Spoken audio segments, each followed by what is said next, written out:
Buenas noches con todos y bienvenidos a un nuevo episodio de la revolución de nuestro espacio para intentar reunificar las ciencias con la espiritualidad. Estos espacios nunca debieron separarse. La ciencia está siempre en búsqueda de las últimas fronteras del conocimiento. Y la espiritualidad no debe ser diferente. Y la espiritualidad debe ir de la mano de las ciencias. No deberían ser dos cosas diferentes. No deberían explicar los fenómenos de nuestro mundo, cada uno de una forma diferente. La espiritualidad no puede decir una cosa mientras la ciencia habla de lo mismo desde otra perspectiva. Tenemos que entender la espiritualidad de la mano de la ciencia y tenemos que entender la ciencia de la mano de la espiritualidad. Cuando estas van juntas, entonces tenemos el camino certero de que estamos en búsqueda de la verdad. Como hemos dicho, en esta semana se inicia un nuevo estudio de los libros de la Torá, que se le conoce en nuestro medio como el Pentateuco. Desde el punto de vista judío, desde el punto de vista del mundo hebreo, la Torá, lo que llamamos Pentateuco, es el centro de todos los estudios que se realizan a lo largo de la Biblia.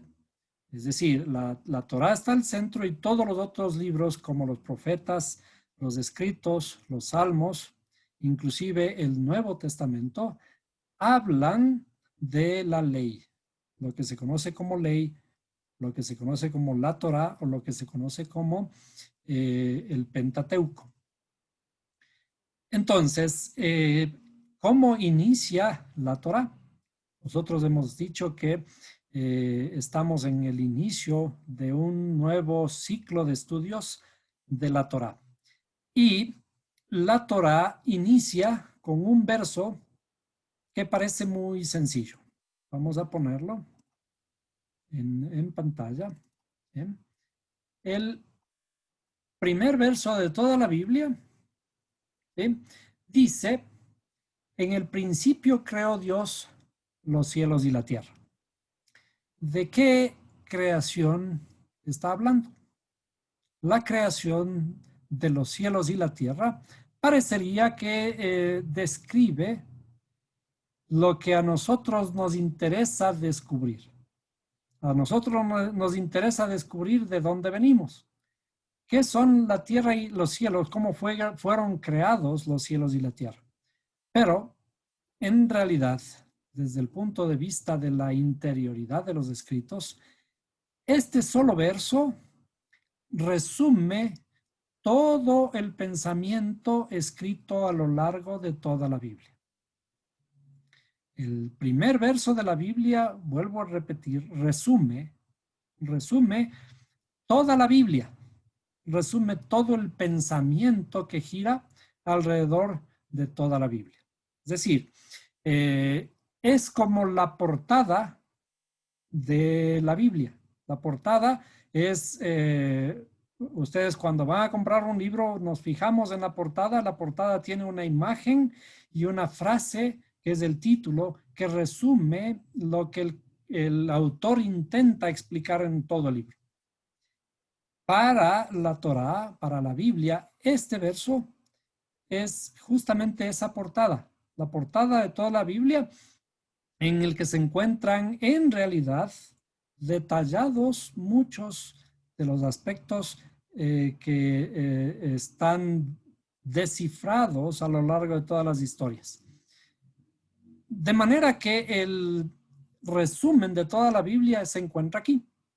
Cuando le leemos en español, en realidad no podemos encontrar toda esa riqueza, todos esos significados de los que estamos hablando, ¿no? Porque en este verso en español simplemente entendemos que el principio de todo fue la creación de Dios, que creó el mundo en el que vivimos. Bueno, pero comenzando a cuestionarnos un poquito, vamos a revisar un poquito despacio las palabras hebreas relacionadas con la creación. Entonces, dice, en el principio creó Dios los cielos y la tierra. Esto en hebreo es Bereshit. La palabra básica es Reshit, que significa inicio o cabeza.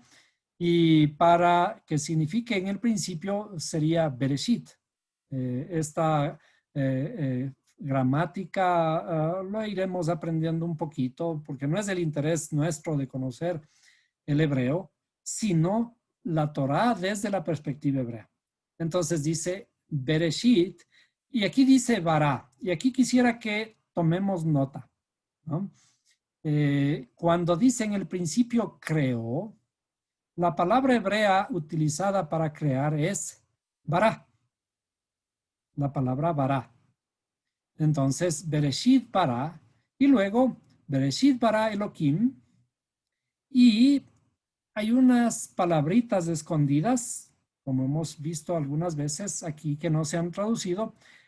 Entonces dice Bereshit Bará Elohim et Hashamayim, los cielos, Beet Haaretz, la tierra. Entonces, lo fundamental que tenemos que recordar, como había dicho, si es posible lo escriben, es que la palabra utilizada aquí para crear es bara. Pero ahora vamos a saltarnos un poquito este proceso. Nosotros ya sabemos que Dios creó los cielos y la tierra y después estaba la tierra desordenada y vacía y después Dios crea la luz y comienza el proceso de 6 días de la creación. Y todo este capítulo termina, ¿no? Termina hasta en el 6º día, cuando, cuando Dios decide crear al hombre, ¿no? Vamos a llegar a, y hay otra cosa que quisiera señalar que subrayemos. Entonces, vamos a leer el verso 25. Dice, e hizo Dios las bestias de la tierra según su género, y el ganado según su género, y todo lo que se arrastra sobre la tierra según su género. Y vio Dios que era bueno.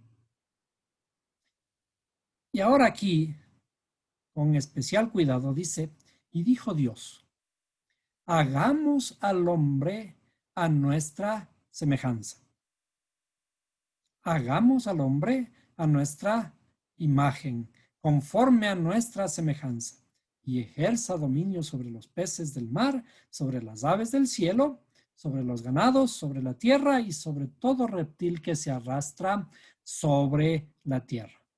En realidad, cuando vemos toda la creación pasada, desde el punto de vista hebreo, dice el creador con sus dichos, en la forma que creó, vamos a verlo precisamente aquí, ¿no?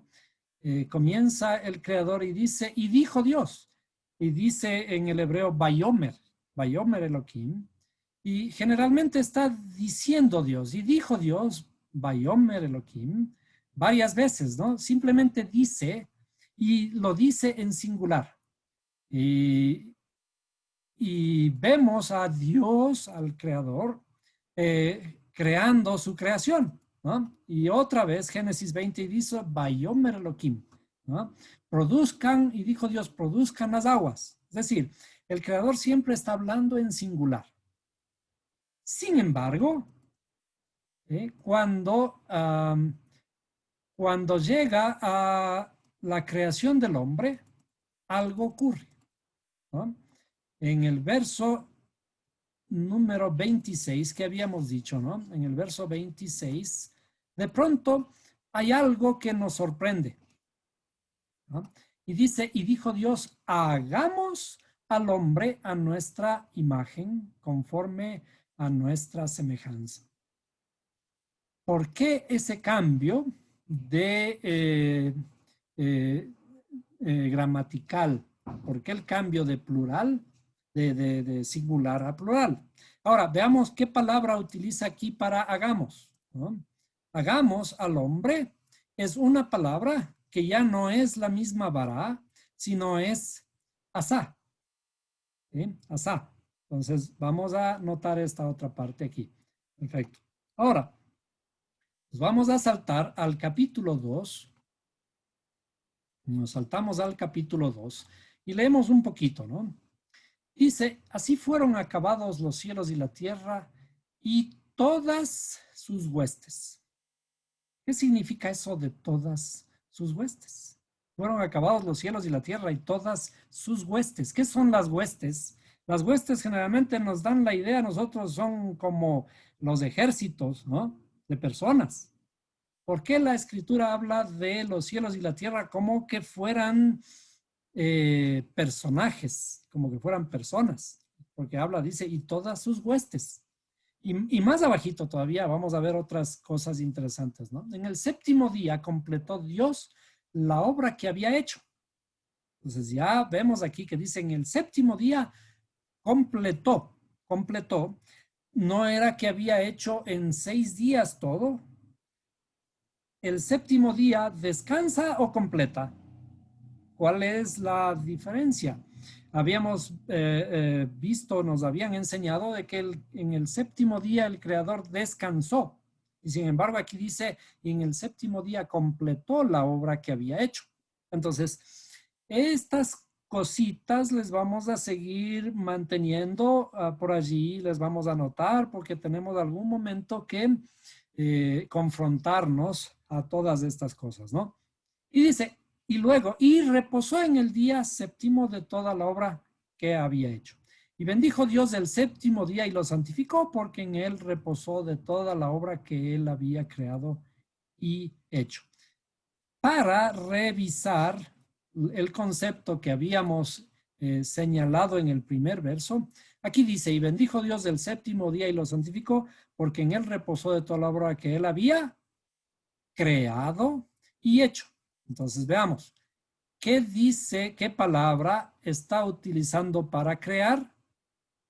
Es la misma palabra bara que habíamos visto en Génesis 1, ¿cierto? Génesis 1:1.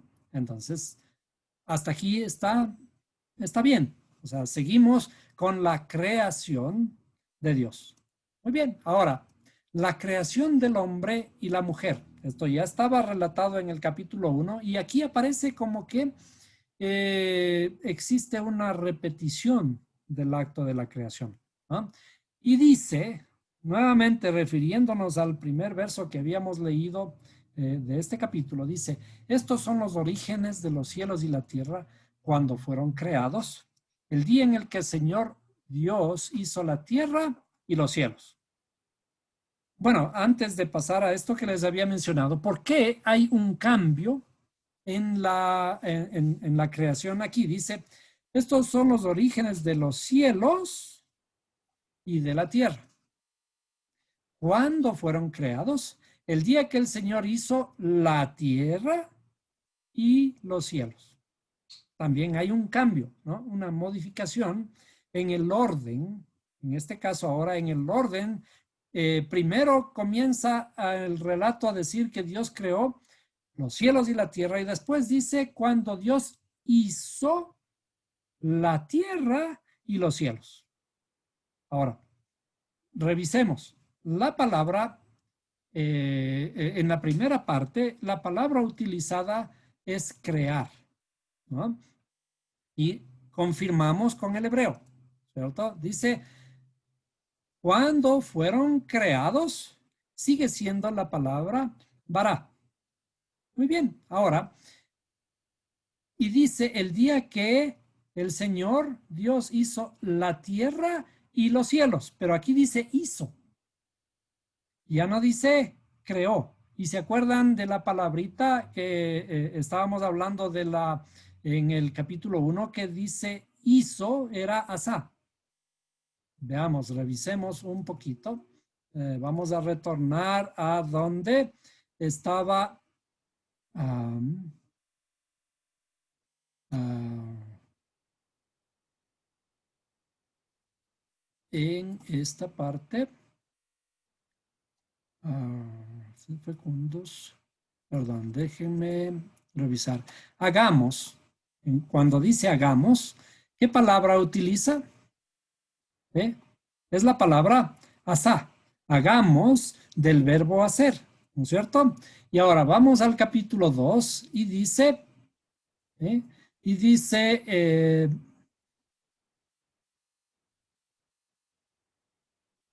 en relación a la creación del hombre, ¿cierto?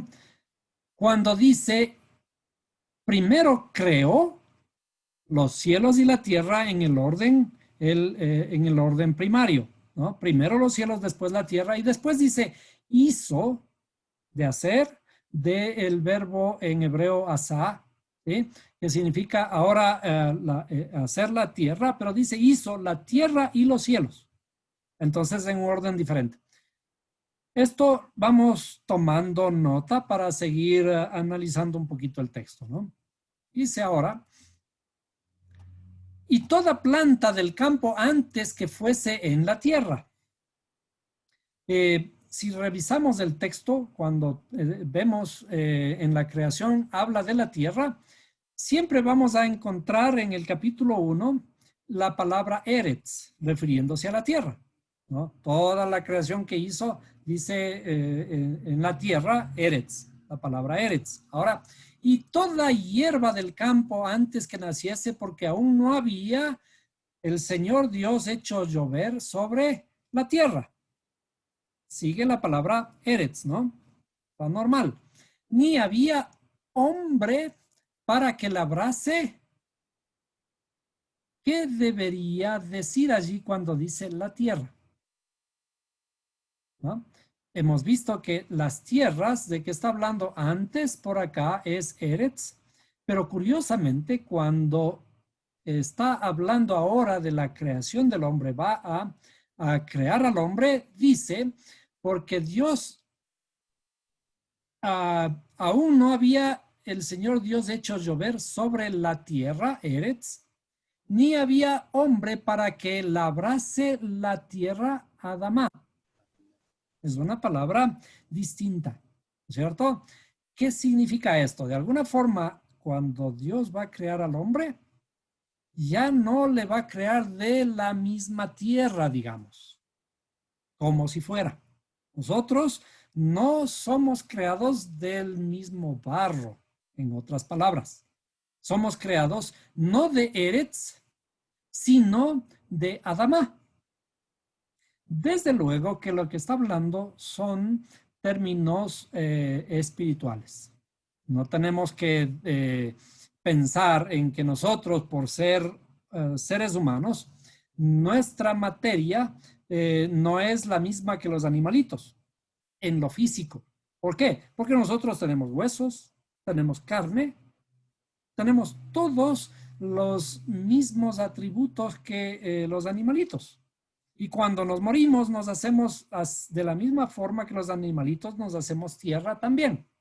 Pero en realidad, este relato está hablando de cosas espirituales. Y vamos a ir dilucidando un poquito más de qué asuntos espirituales está hablando. Dice, continuando con el relato, más subía de la tierra, vuelve a la palabra Eretz, un vapor que regaba toda la faz de la tierra, pero en este caso es Adamá. Híjole, ahí, cuando leemos la escritura, si leemos en español, decimos, está fácil, ¿no? Mas subía de la tierra un vapor que regaba toda la faz de la tierra. Subía de la tierra un vapor que regaba toda la faz de la tierra. Pero en hebreo ya cambia la perspectiva, porque sube de la tierra, sube de Eretz, un vapor que regaba toda la faz, pero ahora es de Adamá, de otro tipo de tierra. En una, una traducción simple, una tierra es la tierra normal que nosotros conocemos y la otra es una tierra rojiza. pero desde el punto de vista espiritual es mucho más que eso. Y hemos de ir viendo de a poquito. Dice, formó pues, y aquí vamos a irnos deteniendo un poquito más con los conceptos que hemos estado ya hablando desde el primer verso. Dice, formó pues el Señor Dios al hombre. ¿Qué decía en Génesis 1:1? En el principio creó Dios los cielos y la tierra, ¿cierto? Y cuando después va a hacer al hombre, dice que no solo en singular, sino que dice, hagamos al hombre. Entonces, la creación está hecha con la palabra bara. Ahora, va a hacer al hombre y dice, hagamos. Hagamos es con la palabra asá. Y bien, ahora dice, formó pues el Señor Dios al hombre. ¿Y qué palabra utiliza aquí? La palabra que utiliza en hebreo es yatzar.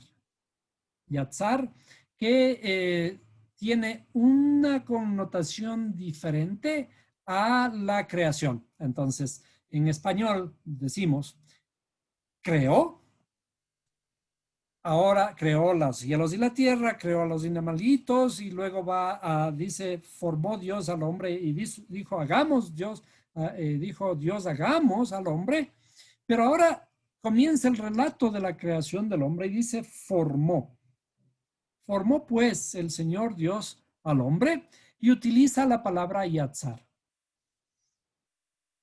Hay un verso en la escritura, en el libro de Isaías, que dice que Él nos creó, nos formó y nos hizo. ¿Qué significa nos creó, nos formó y nos hizo? Entonces ahora vamos a ir desmenuzando un poquito más.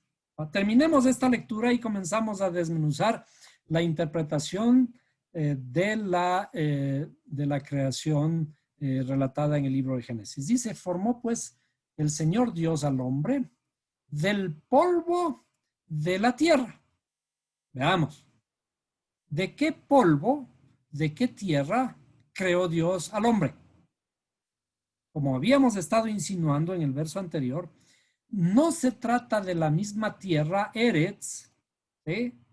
Sino de Adamá. Formó pues el Señor Dios al hombre del polvo de Adamá y alentó en su nariz el soplo de vida y fue el hombre un alma viviente. ¿Sí? Bueno, nos vamos a saltar la parte de la creación del huerto del Edén y que allí le puso al hombre para tratar de entender un poquito el problema de la creación del hombre, en donde primero aparece un cambio en la gramática del creador cuando dice hagamos al hombre. Luego, el material que él utiliza ya no es el mismo material, es un material diferente, ¿no? Y además, tenemos que comenzar a aplicar todos esos principios que hemos estado analizando hasta ahora. Y los vamos a comenzar a resumir. Veamos. Entonces, comencemos a recordar los principios que hemos estado analizando en este espacio. Entonces, vamos a poner, cuando leemos la Torah, tenemos que olvidarnos del tiempo.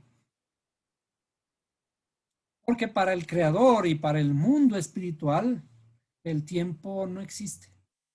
Entonces vamos a poner simplemente el tiempo no existe, ¿sí?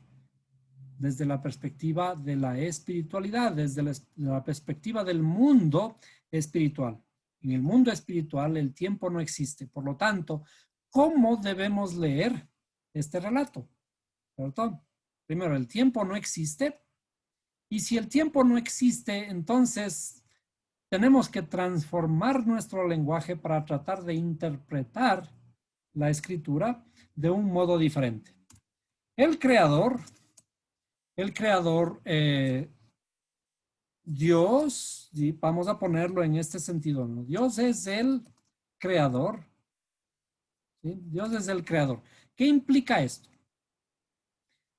Si es que Él es el creador, Él tiene que seguir siendo el creador para nosotros llamarle el creador. Es decir, no es que Dios creó en 6 días, el séptimo descansó y terminó, como dice el capítulo 2, dice, en el séptimo día terminó Dios toda su obra.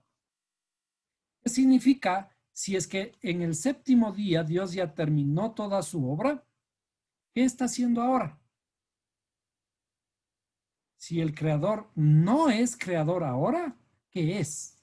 ¿Cómo le llamamos? Entonces, tenemos que confirmar. Dios es el creador y sigue siendo el creador. ¿Sí? Entonces, el creador es un estado continuo de él. Él sigue siendo el creador. Si es que él sigue siendo el creador y el tiempo no existe, ¿cómo deberíamos leer la escritura? ¿No? Cuando dice el texto que estábamos leyendo que y formó Dios al hombre, ¿sí? Y formó Dios al hombre del polvo de la tierra. Entonces, desde esta perspectiva, nosotros al aplicar estos conceptos, ¿qué tenemos que decir? ¿No?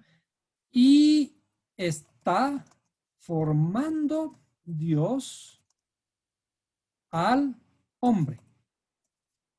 ¿Ah? Este es un principio que tenemos que interiorizarlo, tenemos que grabarnos. O sea, la escritura dice, y formó Dios al hombre del polvo de la tierra, ¿no es cierto? Que en este caso era Adama. Adama, ¿cierto? Y formó Dios al hombre. Tenemos que transformarlo ahora y está formando Dios al hombre del polvo de la tierra. ¿Por qué? Porque en la Torá tenemos que aprender a extraer el tiempo.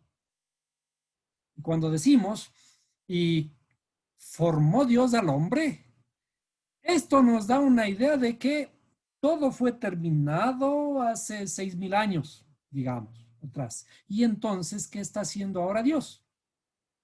¿Cierto? ¿Qué hace Dios?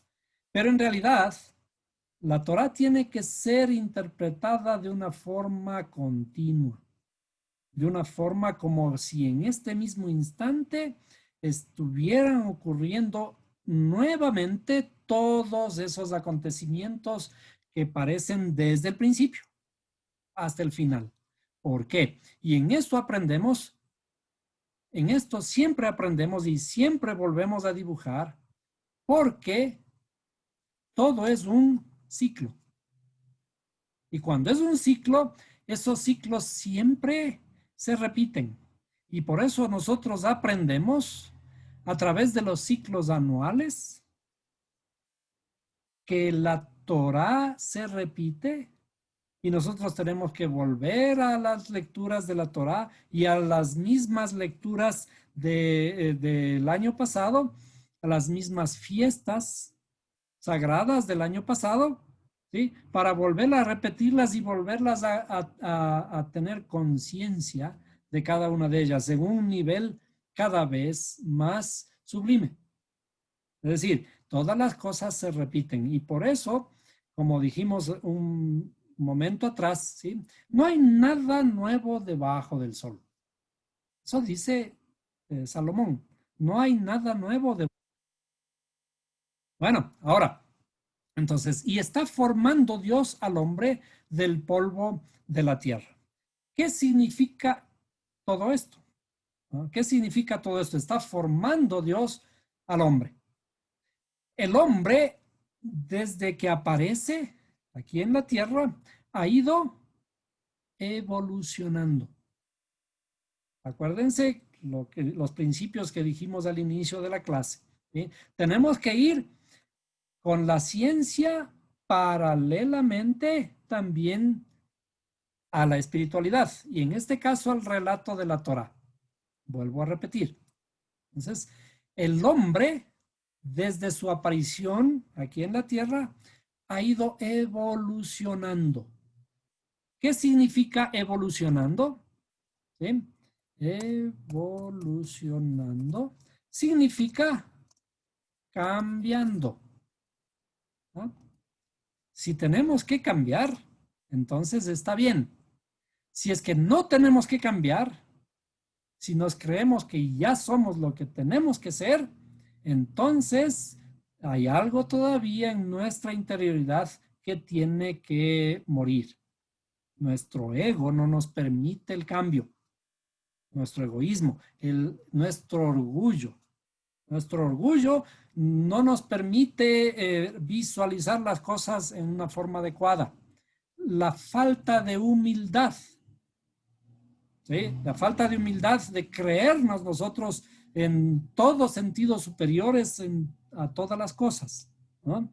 Y por el contrario, cuando nosotros estudiamos la Torah, tenemos que aprender a ser humildes, porque precisamente cuando alcanzamos la humildad es cuando alcanzamos la gloria. Entonces, estamos desde la aparición del hombre, está evolucionando y está cambiando.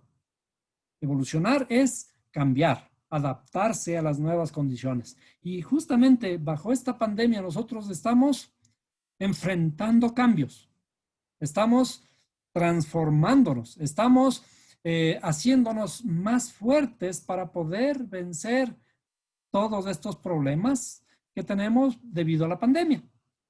¿Qué es lo que nos ha matado primerito? El virus. El virus nos ha matado primerito la alegría. El virus nos ha añadido, lo primero que nos ha añadido es el miedo. Y con el miedo, nosotros quedamos vulnerables porque nuestras defensas bajan y somos atacados. Pero si es que sabemos utilizar adecuadamente nuestros potenciales, si sabemos adecuadamente utilizar las bondades divinas del Creador, entonces podemos cambiar, podemos evolucionar. Y al cambiar, es justamente este el sentido de la palabra teshuvah que estábamos analizando, ¿no? Teshuvah. La teshuvah es el retorno. ¿Qué significa? ¿Qué implica el retorno? El retorno es volver a nuestras raíces. Nosotros estamos ahora en oscuridad. ¿Y qué tenemos que hacer? Si estamos en oscuridad, tenemos que retornar a la luz. Y ese es un cambio de perspectivas, un cambio en nuestra forma de ser, en nuestra conciencia. Entonces, desde esta perspectiva, el creador está formando al hombre. ¿Ha terminado? Esa es la pregunta. ¿Ha terminado Dios la formación del hombre? ¿Eh? Cuando Él dice que está haciendo toda esta creación, ¿no? Al hombre lo está puliendo, lo está perfeccionando. Es posible que nosotros físicamente nos creamos perfectos. Sin embargo, esa perfección no se demuestra en nuestras acciones, no se demuestra en nuestro pensamiento. ¿Por qué? Porque estamos destruyendo nuestro propio planeta, porque estamos destruyéndonos a nosotros mismos, porque nos matamos a nosotros mismos. Un hombre perfecto no debería hacer esas cosas, ¿no es cierto? Entonces, la perfección va más allá de lo físico. El creador nos está formando, nos está perfeccionando. ¿Para qué? Para llegar a un estado de conciencia universal. Bueno, continuando con esta idea, ¿por qué ahora aparece en las palabras, este cambio de la sintaxis, de la forma gramatical, de singular a plural. Entonces, ¿por qué dice el creador, hagamos al hombre? ¿Cierto? Hagamos al hombre. Aquí tenemos que analizar el pensamiento de los sabios de algún sentido. Tenemos que tomarnos de la mano de los sabios para tratar de entender esta forma de hablar. ¿Qué significa hagamos? Hagamos al hombre. ¿El creador está consultándole a alguien? ¿Le consulta el creador a alguien?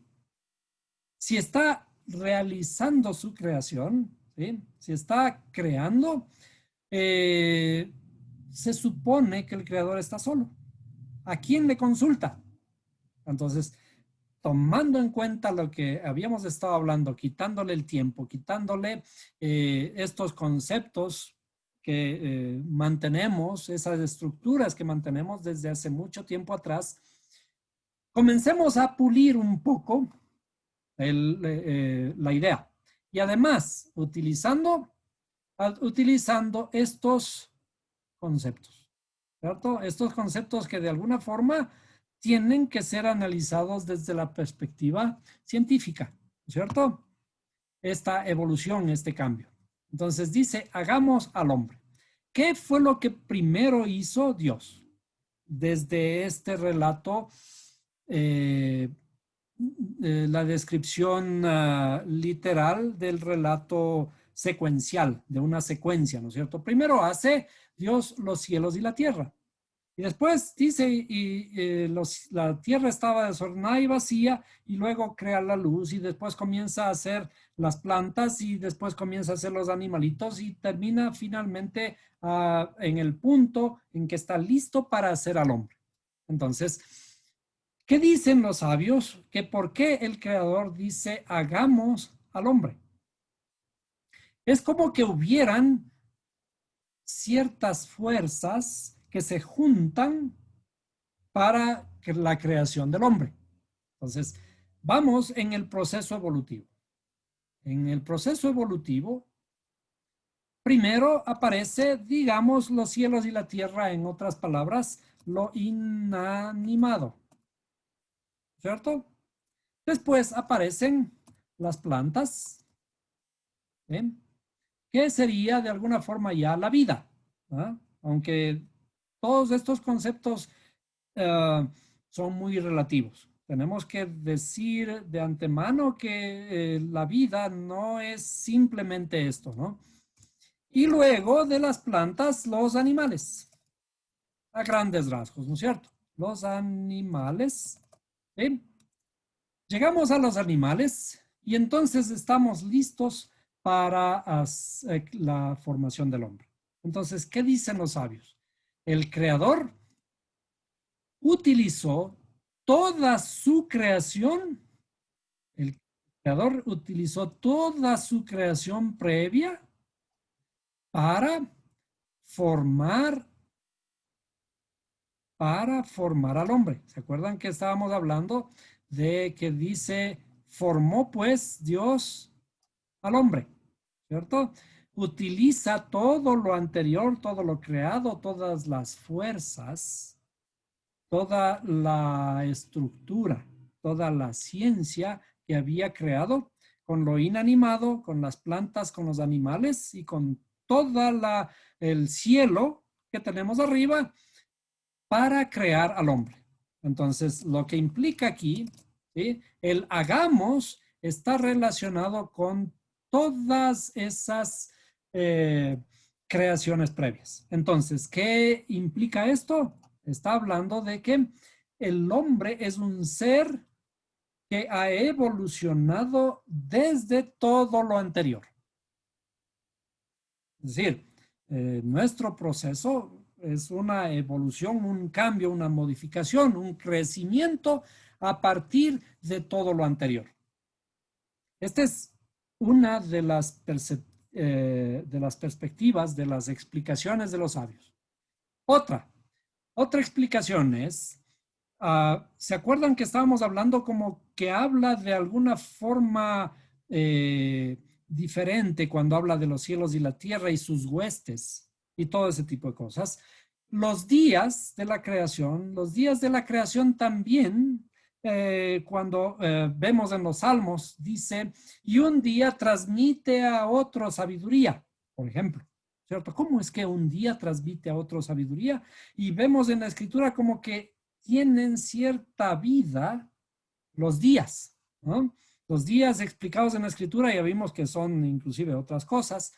Entonces, los sabios dicen que el creador utiliza a los 6 días de la creación, todos los 6 días de la creación, ¿sí?, para hacer al hombre. Entonces aquí está el plural. O sea, utiliza los 6 días de la creación y con esos 6 días hizo al hombre. También allí hay un concepto de fuerzas, un concepto de unificación de varias cosas para que se produzca la creación del hombre. Entonces, debido a eso es que aparece también el plural. Pero hay una interpretación, saltándome otras interpretaciones de los sabios, hay una explicación bastante genuina y bastante difícil de entender, por lo que aspiro a que lo tomemos con la debida, el debido interés y con nuestros ojos despiertos, ¿cierto? Aquí, esta explicación vamos a resumirla de esta forma. El creador se aconsejó con los sabios, con los justos con los sabios justos del mundo. ¿Ven? El creador pidió consejo para crear al hombre, pidió consejo a los sabios y a los justos del mundo. Un momentito. Yo estoy refiriéndome a una explicación de los sabios, ¿cierto? Y me estoy de alguna forma subiendo a los hombros de los sabios para poder explicar esto. El creador está creando al hombre, va a formar al hombre y sin embargo dice que se aconsejó con los sabios y los justos del mundo. Si todavía no había hecho al hombre, ¿cómo es que se aconsejó con los sabios y los justos del mundo? Porque los sabios y los justos del mundo son el hombre que está por formar, está por crear. Es decir, aquí hay una paradoja. Hay una paradoja que no se puede entender así simplemente, ¿no? ¿Qué es lo que está tratando de decir? Y para esto vamos a recordar una historia. Y esta historia tiene que ver con el pueblo de Israel. Esto está relatado en un libro, en un rollo, que ya lo hemos analizado a su debido tiempo aquí en este espacio. Vamos a recordarlo brevemente. Hubo una época en el pueblo de Israel en el que hubo una sequía. Y habitaba en Israel un príncipe llamado Elimelech. Elimelech era un príncipe de Israel y él tenía su esposa y con su esposa habían tenido 2 hijos, ¿no? La esposa es Noemí, en hebreo Naomi, y sus 2 hijos varones. Cuando llega la sequía a Israel, este príncipe, en lugar de dedicarse a ayudar a su pueblo, Porque ¿cuál es el deber de un príncipe? El deber de un príncipe es, en las épocas de necesidades, así como en las de prosperidad, el rey, el príncipe tiene que estar junto a su pueblo, buscando soluciones para su pueblo.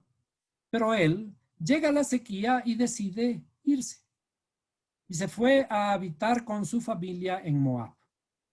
Es un pueblo afuera de Israel y por lo tanto es un pueblo que no es de la misma, de la misma cultura. Se les consideraban paganos, idólatras. Sin embargo, pues Elimelech se fue a vivir allí. Los dos hijos de él se casaron con dos mujeres moabitas, contradiciendo la ley del pueblo de Israel, que no debían casarse con mujeres extrañas. Y finalmente, después de un tiempo, los dos hijos varones también murieron. Murió su padre y murió también sus dos hijos.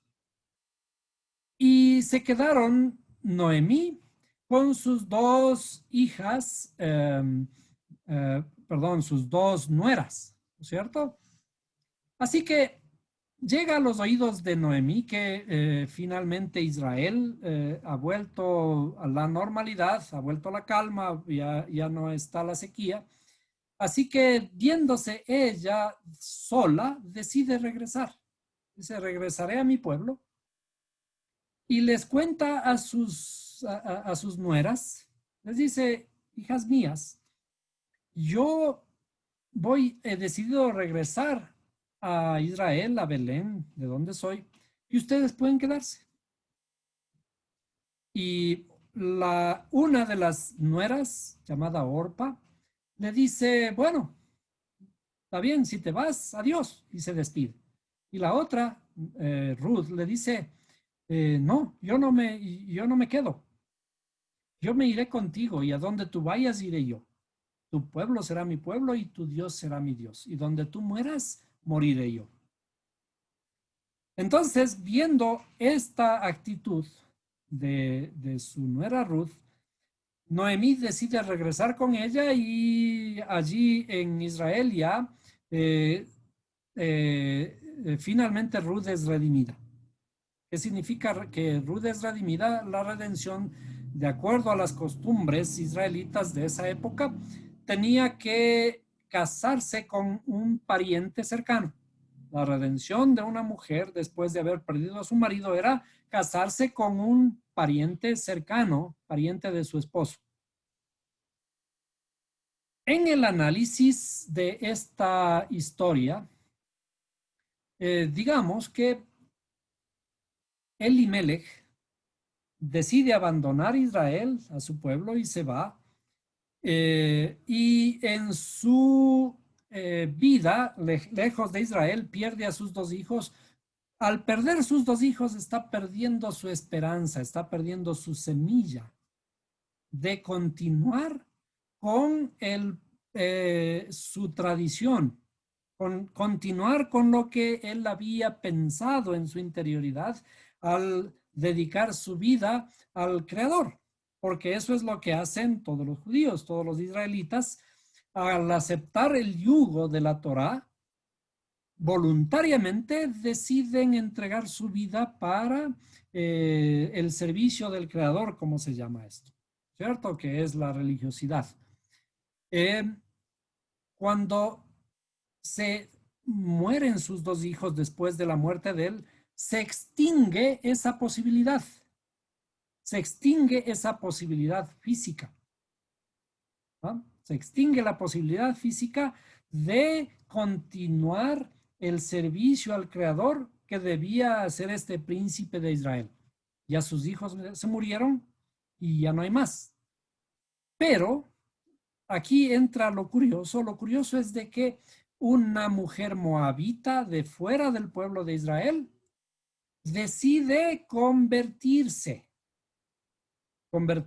a ser israelita ahora, a aceptar las costumbres israelitas y regresar con su nuera y hacer todo el proceso de acercarse al pueblo de Israel. Desde la perspectiva de los sabios, a esto se le considera un honor mucho más grande. Es decir, un judío tiene que cuidar, amar a sus hermanos judíos. Pero cuando hay un convertido, hay una persona de afuera que llega y se convierte, esa persona merece mucho más consideración que un hermano suyo, que un hermano de su propio pueblo. Es decir, un converso llega a tener mayor consideración en el pueblo de Israel por su conversión. ¿Por qué? Porque retorna, digamos, de un pueblo gentil, de un pueblo idólatra y decide acercarse al pueblo de Israel, que no es lo mismo que continuar siendo un israelita.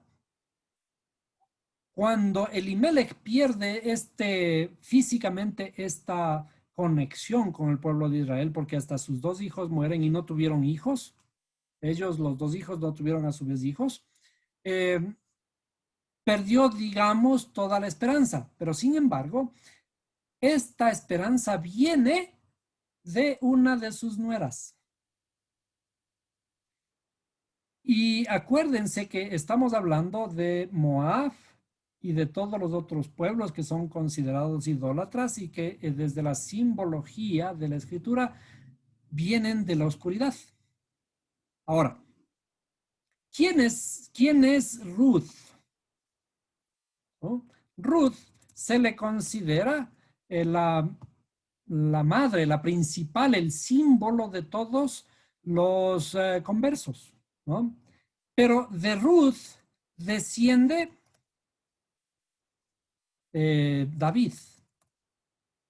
Es decir, la abuela de David es Ruth. Y de David nosotros sabemos que desciende Mashiach, el redentor de Israel, ¿cierto? El redentor de Israel desciende de David y por lo tanto desciende de Ruth. ¿Qué significa esto? ¿Qué significado podemos tomar de todo esto? Si Ruth viene de la oscuridad, ¿cierto? ¿De dónde procede Mashiach, el Mesías? ¿De dónde procede lo que nosotros conocemos en el mundo cristiano como el Cristo? ¿De dónde procede? Procede de los gentiles, procede de la oscuridad, ¿no? Viene de la oscuridad. Y entonces, debido a esto de que nace de una raíz extranjera, precisamente Mashiach es considerado con mucho mayor mérito, porque su abuela es Ruth. Y hemos visto en los estudios que hicimos respecto de Ruth, Ruth está escrita al revés que Torah, ¿no? La Torah, ¿de dónde viene la Torah? La Torah está escrita en nuestra interioridad y esa Torah,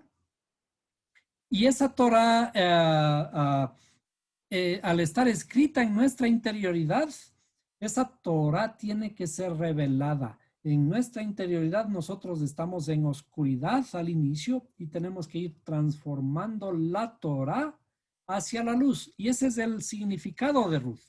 Ruth transforma su idolatría, transforma su origen en luz. Ese es el significado real de la historia de Ruth. Y por esto es que Mashiach merece el venir de Ruth. Ahora, ¿qué tiene que ver todo esto con el consejo que le dieron los sabios y los justos del mundo al Creador, el momento de crear al hombre? ¿Cierto? Y me permito dejar todas las preguntas que puedan hacer. Posteriormente las daremos el tiempo suficiente para esto. ¿Qué significado tiene que el creador consulte con los sabios y justos del mundo para formar al hombre? Desde luego que este tipo de cosas son perfectamente posibles en el estudio de la Torah. Ahora, vamos a irnos a un verso que está un poquito escondido, está un poquito por allí olvidado, metido entre ciertas otras historias que casi no las tomamos en cuenta. ¿Cuántas veces hemos escuchado, por ejemplo, nosotros sermones acerca del libro de Crónicas? ¿No? Excepto cuando se refieren a ciertos personajes como David, Salomón, etcétera. Pero cuando miramos capítulos como estos de las descendencias de Judá, por ejemplo, las descendencias de alguno de los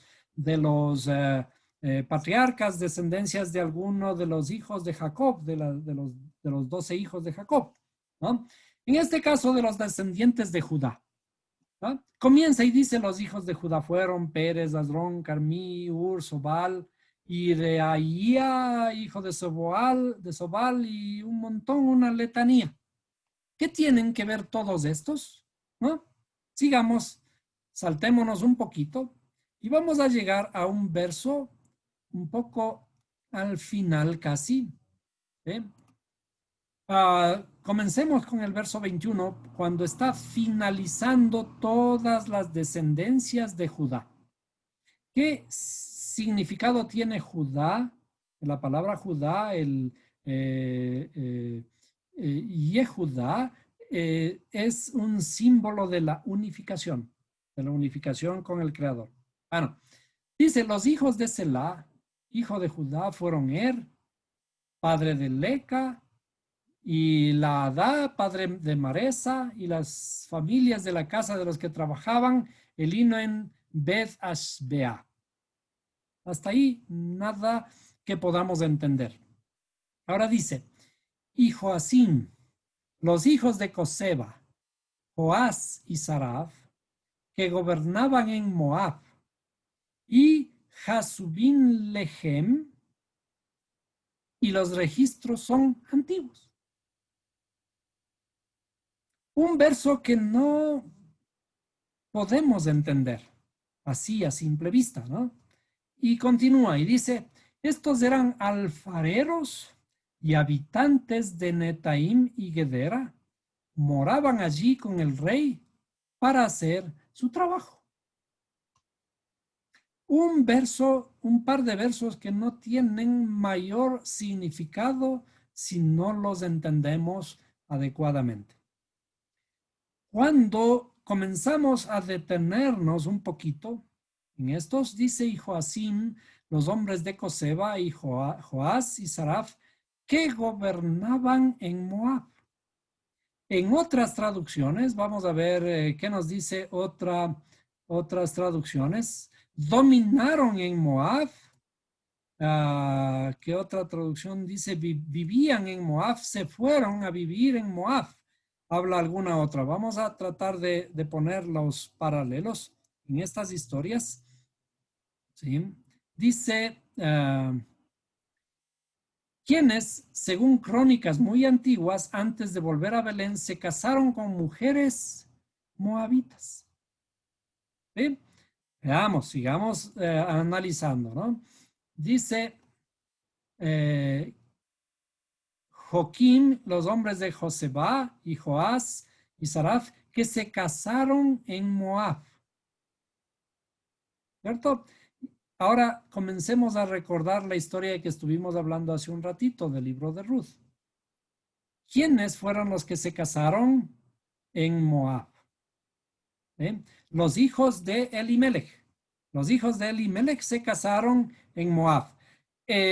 Si analizamos un poquito más detenidamente estos nombres, Joquim y los nombres de Joseba, etcétera, vamos a entender que en realidad estos dos versos están hablando de los personajes del rollo de Ruth, ¿no? Dice, y Josim, los hombres de Coseba, Joás y Saraf, que gobernaban en Moab, dice en realidad que se casaron con moabitas, ¿sí?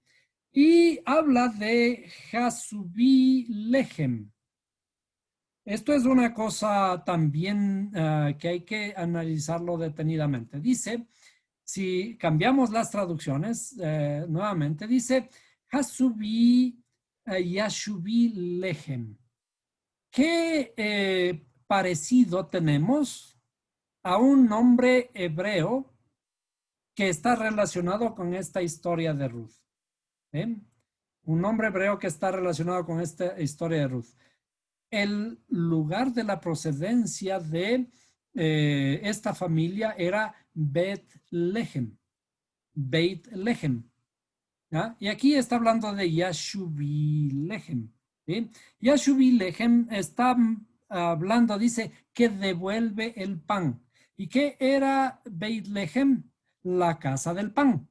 Entonces, desde el punto de vista de los sabios, que es un poquito más largo de lo que puedo analizar en este momento, estos dos personajes son los hijos de Elimelech, y estos dos hijos, Joás y Saraf, que están puestos aquí con estos nombres, Joás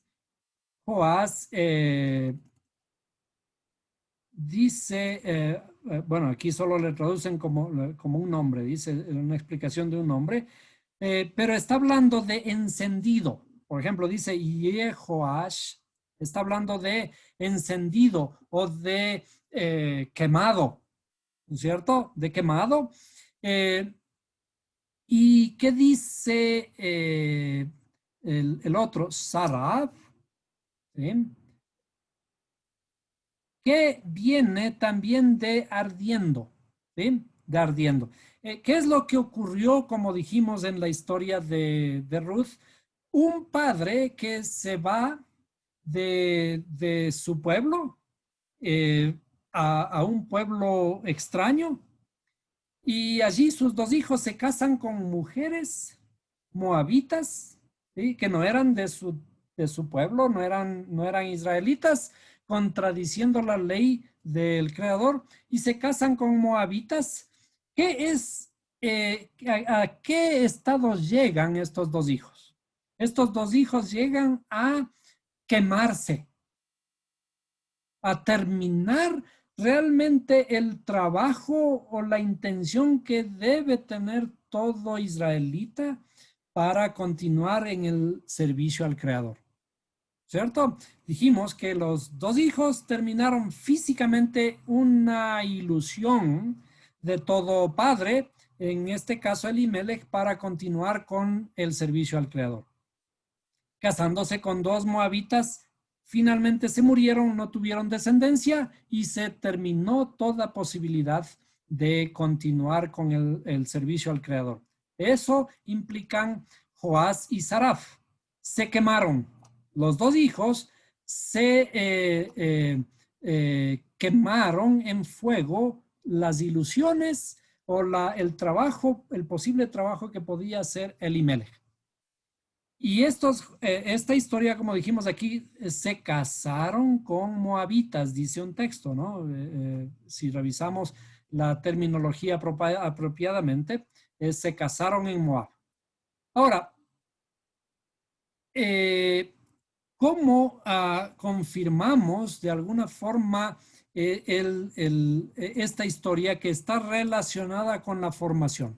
Dice, y estos eran alfareros y habitantes de ciertas ciudades, Netaim y Gedera. ¿Qué significa ser alfarero? ¿Eh?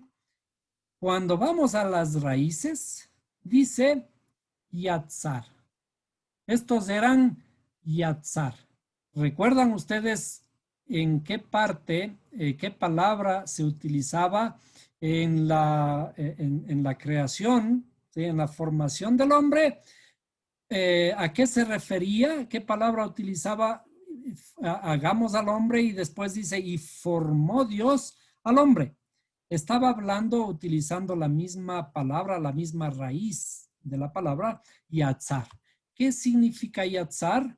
Yatzar es formar. Formar en el sentido, por eso es que se lo utiliza, dice, fueron alfareros. ¿Por qué? Porque ¿qué hace un alfarero? Toma la tierra, le mezcla con agüita, le forma barro y le va dando forma. Le va dando forma hasta que esta vasija, ¿sí?, tiene ya una forma apropiada y luego la deja secar. Entonces, ¿qué es formar? Formar es darle forma. El creador primero dice creó y después dice ahora formó Dios al hombre.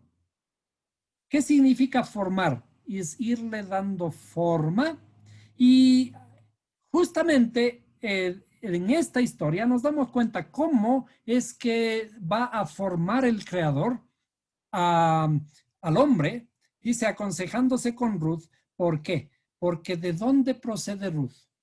Ruth procede de la oscuridad. ¿Cómo se forma una vasija? Una vasija se forma a partir de qué? A partir de la nada, a partir de algo sin forma. ¿Sí? Y luego se lo mezcla con un poco de agua, se lo hace el barro y comienza a darle vueltas. Y eso es lo curioso, ¿no? El alfarero tiene que dar vueltas en una rueda, ¿sí?, para comenzar a formar al hombre. Y nosotros por eso estamos aquí en este mundo dando vueltas y vueltas y vueltas para que el creador nos siga formando. Entonces, ahora, esto dice, y estos fueron alfareros o yatzar, y se hallaban en medio de plantíos y cercados. Cuando hablamos del jardín del Edén, el jardín del Edén es en sí un cercado, el cercado del deleite, eso significa el jardín del Edén. Y entonces dice, los cuales moraron allá con el rey en su obra. Hay una interpretación que viene de una traducción un poco diferente a esta. Vamos a ver si lo logramos encontrar. Es un verso que casi no tiene mucho sentido, pero si encontramos la versión adecuada, aquí vamos a encontrar una palabra que habla de la antigüedad. La antigüedad, déjenme ver si le ponemos en hebreo y allí voy a insinuar que revisen lo que hemos aprendido hasta aquí. Veamos. ¿Dónde está?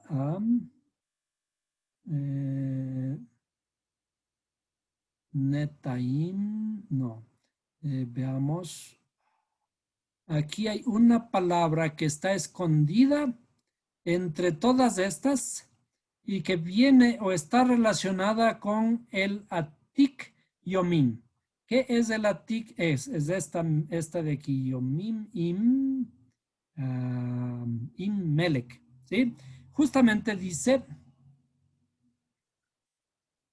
punto a mientras yo también esté, y no, pero bueno, algún momento les vamos a descifrar todas estas palabras para encontrar en todo este texto de aquí la raíz del Atik Yomim. ¿Qué era el Atik Yomim? El Atik Yomim es el anciano de días, que está escondido aquí. Dice, moraban allí con el rey para hacer su trabajo. No hay mayor explicación desde el punto de vista de la traducción. Pero ¿qué significa? ¿Qué implicación tiene todo esto? Vamos a tratar de resumirlo aquí de alguna forma.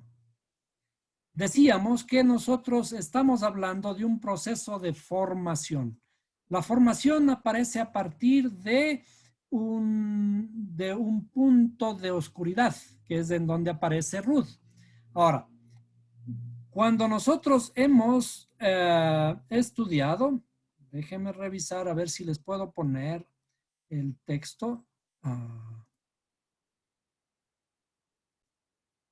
Si vamos a este esquema del árbol de la vida, hemos utilizado siempre una referencia de este tipo. Aquí en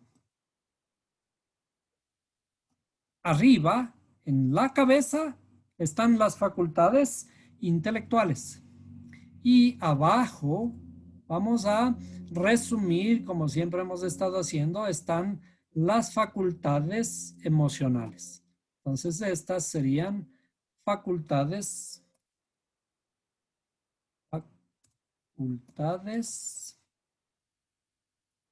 intelectuales. Y acá estarían las facultades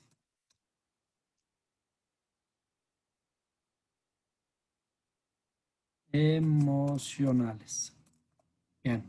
Entonces, refiriéndonos a las facultades intelectuales, en las facultades intelectuales hay cierta estructura que hemos visto que conforme vamos ascendiendo, llegamos a un punto al punto más profundo en nuestra interioridad. Y el punto más profundo en nuestra interioridad, aquí en Keter, en la corona, hay algo que se le conoce como el anciano de días. El anciano de días. Hemos de retomar este concepto algún momento para explicar la profundidad de nuestras facultades intelectuales. Le vamos a poner por aquí. El anciano de días está metido en nuestra profundidad, en nuestra cabeza. ¿Qué es un anciano de días? Desde el punto de vista de la simbología, un anciano de días, digamos, es un abuelo. Bueno, estábamos analizando de a poquito que Jochma, la sabiduría, es el principio padre. El principio padre, ¿no es cierto? Si es que este es el principio padre, cada vez subimos más, un poquito más, y nos encontramos con el anciano de días que viene a ser como un abuelo.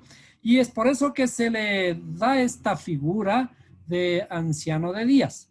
¿Qué significa? Que en nuestra interioridad, cuando alcanzamos sabiduría y esta sabiduría comienza a ser procesada, comienza a ser hacerse ya más sublime y comienza a integrarse en nuestra parte más profunda. Este anciano de días es lo que se conoce psicológicamente como nuestra supraconciencia. La supraconciencia, la parte más interna de nuestra interioridad. Esto es lo que se conoce como la voluntad suprema. La voluntad suprema. ¿Qué significa la voluntad suprema? Por ejemplo, ¿dónde radica la explicación de por qué tenemos que cumplir la voluntad suprema de tal o cual persona que ya partió de nuestro mundo? Que la voluntad suprema fue que tal cosa sea entregada a su hijo favorito o lo que sea, y esa voluntad generalmente se cumple. Esa voluntad suprema, ese deseo que tenemos, que de pronto no sabemos de dónde viene, ese es la parte más interna de nuestra interioridad, es lo que se conoce como nuestra supraconciencia. Allí es en donde aparecen los deseos de que no sabemos por qué tenemos, los gustos que no sabemos por qué tenemos.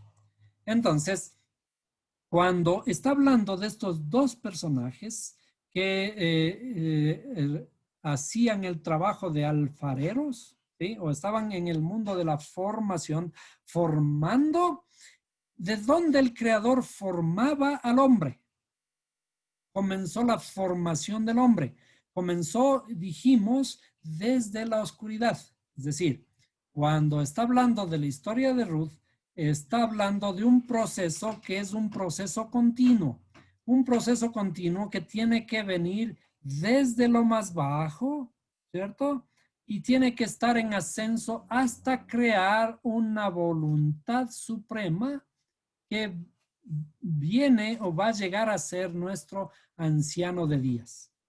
Este anciano de días, que es un nombre o es un personaje que aparece muy poco en la Biblia, aparece en Daniel, y algún otro lugar, creo que Ezequiel, ¿no? Y que es un personaje, digamos, desconocido, pero que de alguna forma alimenta alguna emoción en nosotros, y es por eso que han aparecido cánticos acerca del famoso anciano de días. Pero este anciano de días es finalmente la culminación del proceso de formación desde la oscuridad hacia la luz. Cuando nosotros hablamos de días en la escritura, los días no son tiempo. Los días, ¿qué son? Los días, estos días son luces.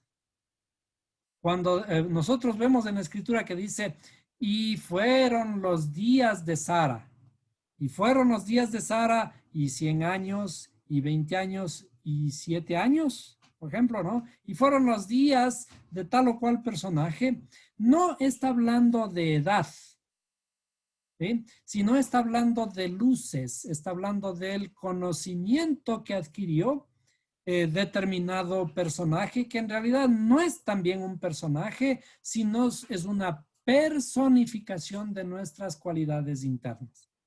Cuando la Torah habla de la formación del hombre, está hablando de todo este proceso desde la oscuridad hacia la luz. Entonces, de alguna forma, cuando el Creador dice y pidió consejo, hagamos al hombre, y pide consejo a Ruth, Ruth viene de Moab, que es la oscuridad. Y de la oscuridad finalmente, después del proceso de redención, merece llegar hacia un alto grado de luz, y por eso es que de allí, de Ruth, desciende David, y de David desciende Salomón, y de Salomón desciende Mashiach, la luz perfecta, ¿no es cierto? Entonces, el proceso de la creación, el proceso de la formación y el proceso de la acción que el Creador está haciendo en el mundo es un proceso continuo. No terminó hace 6,000 años, sino es un proceso que sigue ocurriendo en nuestra vida, en cada uno de nosotros, y se va cumpliendo con todas estas acciones que realizamos hasta ir en ascenso, hasta llegar a una estatura de un abuelo, de un anciano de días. Y no significa que lleguemos a un viejito, a ser viejitos, sino que lleguemos a un estado de luz, un estado de conocimiento. A eso se refiere la escritura, a eso se refiere la Torá como la creación del mundo. ¿La creación de qué mundo? La creación de mi propio mundo, de mi interioridad. Es decir, la Torá, cuando habla de la creación, si bien podemos tomar ciertos aspectos para ver que ese proceso es un proceso evolutivo y es un proceso que pudo darse de alguna forma para crear el mundo en el que vivimos, en realidad de lo principal que habla la Torá es de la formación de mi propio mundo, de nuestros mundos. ¿Cómo se forma? Y de hecho, decíamos, esta palabra alfarero, ¿ya? Y esta palabra de formar tienen o vienen, están estrechamente relacionados cuando habla del mundo de la formación, ¿sí? Que en hebreo es Yetzirah, o como vimos era Yatzar, o sea, Yatzar, o la palabra más relacionada con el mundo de la formación. ¿Y qué es el mundo de la formación? El mundo de la formación es precisamente la formación de nuestros atributos emocionales. Más estrictamente hablando, son estos aspectos emocionales de nuestra interioridad. A esto se le conoce como el mundo de la formación, o lo que está detallado en el famoso libro del Sefer Yetzirah, del que hemos estado algún momentito hablando un poquito. El Sefer Yetzirah es el mundo de la formación. Y esta sefirá de aquí es lo que conocemos como el mundo de la acción. Entonces, el mundo de la acción y que básicamente en hebreo se le conoce como Asia, que es también otra de las palabras que vimos en el relato del texto de Génesis, ¿no es cierto? Asia. Y está hablando de la formación de nuestro mundo interior. Ahora, ¿se acuerdan de la palabra bará? Entonces, esa palabra bará nos lleva a la creación como se conoce, que es el mundo de la formación, perdón, de la emanación o de la creación. Entonces, vamos a decir aquí el mundo de la creación, ¿sí? Que es Beria. Beria en hebreo, que está relacionado con la palabra bara. ¿Sí? Decíamos, entonces en la escritura comienza y dice, y creó Dios. ¿Qué es lo que está relatándonos? Nos está relatando la creación, el proceso de la creación en los mundos intelectuales, primeramente. Entonces, cuando luego dice formación Yetzirah o el alfarero, está hablando de el mundo de la formación en nuestras facultades emocionales y el mundo de la acción. Entonces, ¿se acuerdan que nos referimos a un verso en Isaías que dice que el Creador nos creó, nos formó y nos hizo? ¿Por qué habla de que nos creó, nos formó y nos hizo? Porque está hablando de un proceso. Y ese proceso básicamente es un proceso evolutivo. Evolutivo significa que desarrollamos nuestra creación en nosotros mismos. Y nosotros también, dicho sea de paso, somos creadores. ¿Qué creamos o qué debemos crear? El mundo que nosotros debemos crear debe comenzar por Bará, debe comenzar por Bería, el mundo de la creación, el mundo del pensamiento. Aquí en el pensamiento deben aparecer las primeras ideas que tienen que comenzar a formarse, ¿sí? Con nuestras emociones. Es decir, cuando nosotros imaginamos algo, nos viene una chispa de luz de algo, a esa chispa de luz tenemos que asociarla una emoción. Cuando asociamos una emoción, esa chispa de luz comienza a tener un espacio en nuestra memoria.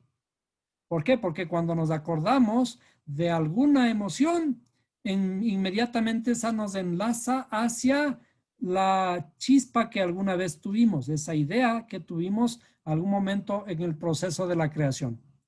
Y en la misma forma, esa emoción, esa idea que creamos, esa idea cuando creamos enlazada a nuestras emociones, finalmente se desarrolla o va a desembocar en una acción. La acción en nuestro proceso creativo.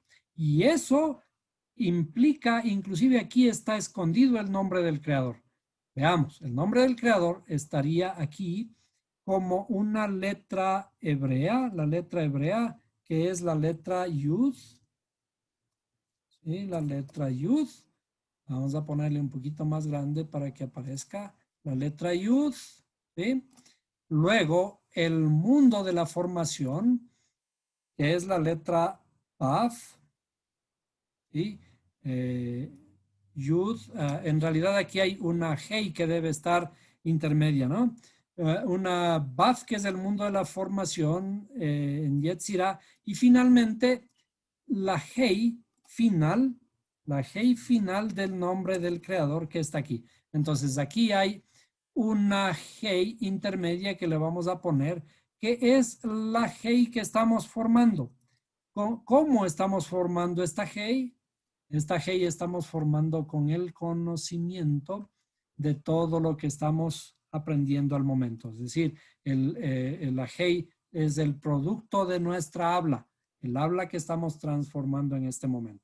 Entonces, aquí está escondido el nombre del creador. Y es por eso que es necesario conocer el nombre del Creador en su forma hebrea para saber de qué estamos hablando. El nombre del Creador está revelado en nuestro proceso de la creación, en nuestra propia creación, en nuestro propio mundo, en lo que el Creador está haciendo en nuestra interioridad, en la forma en que el Creador está aplicando el proceso evolutivo. Y cuando hablamos de evolución, estamos hablando en este sentido el proceso de transformación de nuestra interioridad. Entonces, nuevamente, el proceso de la creación relatado en el libro del Génesis es un proceso que no ha terminado. Es un proceso que está en continuo movimiento, en continua ejecución y particularmente en nuestro propio mundo. Hasta aquí la clase de hoy y vamos a abrir a las respectivas preguntas.